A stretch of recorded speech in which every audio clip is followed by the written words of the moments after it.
File দেখে দুর্জয়ের খোঁজ পেল রানী। সম্পূর্ণ জানতে ভিডিওটিতে একটি লাইক করে প্রথম থেকেই দেখতে থাকো। গল্পের শুরুতেই দেখা যায় রানী তৈরি হয়ে নিয়েছে। এরপর স্যার বলে, শোনো, তোমাদেরকে কি করতে হবে, তোমরা যাবে, অনেকের এখন ফার্স্ট এড লাগবে, তোমরা সেটাই দেবে।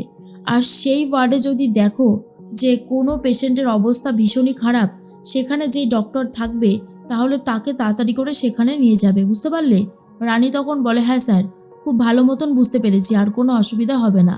তখন স্যার বলে, বেশ, তাহলে আমি ওই সাইডটাতে গেলাম, আর কোনো রকমের জিজ্ঞাসা থাকলে অবশ্যই জিজ্ঞেস করে নেবে। এরপরেই সমস্ত স্টুডেন্টরা মোটামুটি আসতে থাকে আর বলে, আমার না খুব ভয় করছে রে রানী। রানী তখন বলে, এই ডাক্তারি পড়তে আসলে ভয় পেলে তো চলবে না, দেখ কত মানুষ এখানে আহত হয়েছে, এই সব মানুষের ট্রিটমেন্ট করতে হবে আমাদের। আমরা যদি ভয় পেয়ে পিছিয়ে যাই তাহলে কি করে হবে? অনেক মানুষ তো বিনা চিকিৎসায় শেষ হয়ে যাবে। তারপরেই বলে, কিন্তু ব্যাপারটা হচ্ছে যে আমরা কি পারবো, আমরা পারবো কিনা সেটা নিয়েই তো আমার ডাউটটা হচ্ছে। যদি পারতাম তাহলে তো হয়েই যেত, আমরা তো সবে ফার্স্ট ইয়ারের স্টুডেন্ট, তাই না? রানী তখন বলে, তাতে কি হয়েছে, মনে জোর রেখে আমাদেরকে করতে হবে, আর আমরা ঠিক পারবো, আমাদেরকে পারতেই হবে। এরপরেই সবাই মিলে চলে আসে ওয়ার্ডে। ঠিক তখনই রানী ভাবে একবার দুর্জয়কে ফোনে কথা বলে নি। তখনই ফোনটা দেখে যে দুর্জয়ের ফোনটা নট রিচেবল বলছে। রানীর চিন্তা আরোই বাড়তে থাকে যে কেন নট রিচেবল বলছে। নট রিচেবল বলার তো কোনো কারণ নেই, কি হলো তাহলে, কেসটা এরকম হচ্ছে কেন? এরপরেই শুক্লা ফোন করছে রানীকে আর বলে, ছোট বৌমা, জয়ের সাথে তোমার কোনো কথা হয়েছিল? রানী তখন বলে, না মা, আমার সাথে কোনো কথা হয়নি, আমি তো এখন এদিকটায় খুব ব্যস্ত আছি।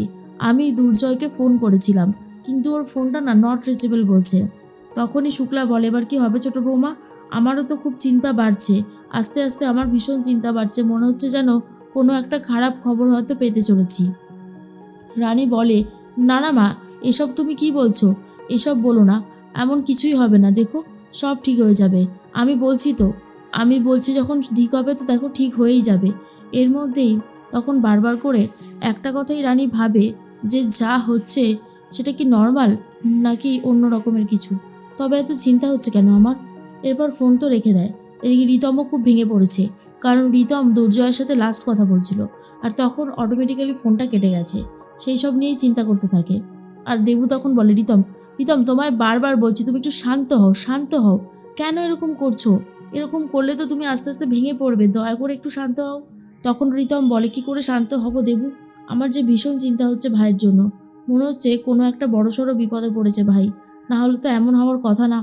তখনই দেবু বলে, আচ্ছা তোমার ভাই যদি কোনো বিপদে পড়ে তাহলে তো তাকে আমরা উদ্ধার ঠিক করব, কোনো খবর না আসলে তুমি যদি শুধু শুধু অস্থির হয়ে যাও তাহলে তোমার শরীর খারাপ করবে। এর মধ্যেই শুক্লা, তারপরে এই রিতম খুবই চিন্তা করতে থাকে। পিঙ্কি বৌদি বলে, ও কাকি, তুমি যদি এরকম করো তাহলে কিন্তু হবে না, নাও জলটা খাও তো, জলটা খেয়ে একটু নিশ্চিন্ত হও, দেখো সব ঠিক হয়ে যাবে, আমরা যখন আছি তোমার পাশে, তোমার চিন্তা কিসের? বিনায়কও সেই একই কথা বলে। এরপর খবরটা চলছে, সেই খবরটা দেখার পরেই তখন শুক্লা বন্ধ করে দেয় আর বলে, দাদা, দাদা, দয়া করে এই সমস্ত খবর এখন দেখবেন না তো, আমার মনটা আরও বেশি খারাপ হয়ে যাচ্ছে এই খবরগুলো দেখার পর থেকে। অন্যদিকে দেখা যায় রানী একজন পেশেন্টকে দেখতে পারে যার অবস্থা ভীষণ ক্রিটিক্যাল, আর তার যেই স্ট্রেচারটা ছিল সেখানে সেই ফাইলটা রাখা রয়েছে যেটা কিনা দুর্জয় আজকে নিয়ে বেরোনোর কথা ছিল। এই রানী এই ফাইলটা দেখার পরেই চমকে ওঠে আর মনে মনে ভাবতে থাকে, এই ফাইলটা তো আজকে দুর্জয় নিয়ে বেরোবে বলেছিল, এই ফাইলটা এখানে কি করে এলো, কি হচ্ছে আমি তো কিছুই বুঝতে পারছি না।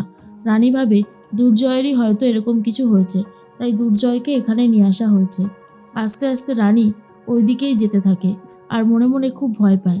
তখন চলে গেছে সেই পেশেন্টের কাছে। পেশেন্ট তো একদমই অবস্থা খারাপ পেশেন্টের। তখন ডক্টর বলে, কি ব্যাপার, তুমি এখানে কি করছো?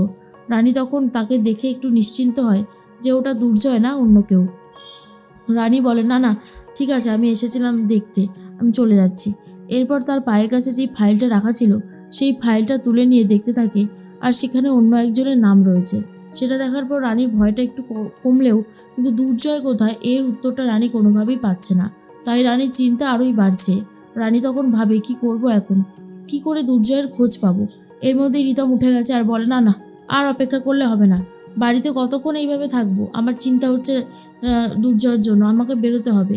তখনই বিনায়ক বলে, রিতম একটু শান্ত হ, তুইও তো দেখছি তোর কাকিমার মতন শুরু করলি। আরে বাবা, এখন তোরা কোথায় খুঁজতে যাবি জয়কে? কোনো না কোনো খবর আসা পর্যন্ত অপেক্ষা কর, আর না হলে দেখি না কি হয়। কিন্তু এত তাড়াতাড়ি গেলে তো আমরা কোথাও খুঁজবো না খুঁজবো, আবার অপেক্ষা করতে হবে। একটু এখানেই অপেক্ষা করে শান্ত হয়ে, তারপর দেখ কোনো খবর আসবে হয়তো।